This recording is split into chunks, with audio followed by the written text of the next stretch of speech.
Dwi wedi gwneud rhyw 5 neu 6 sesiwn hyd yn hyn. Dwi wedi bod i Abernant, Llangian, Penmachno. Pob un wedi bod mor amrywiol a diddorol. Ac dwi yma i wneud yr Emynau llafar gwlad, yr Emynau swyddogol yma.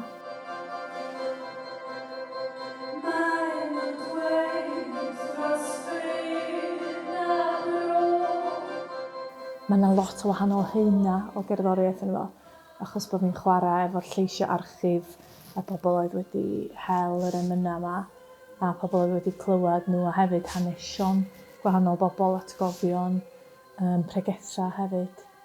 Felly dwi'n mwy neu lai yn y cefndir i'r lleisiau yma.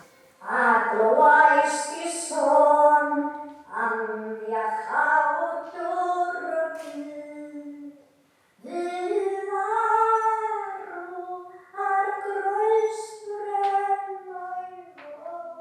Be dwi wedi fwynhau fwyaf am yr holl beth, gymaint dwi'n mwynhau perfformio, os fedri di alw fan hynna, rhannu.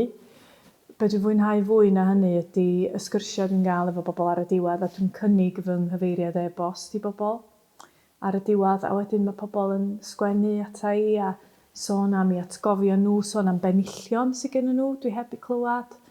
A mae hwnna i gyd yn bwydo i fewn i'r gwaith.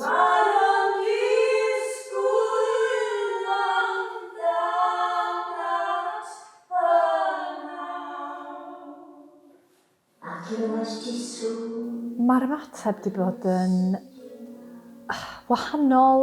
Di pobl ddim cweit yn siŵr be ydi o.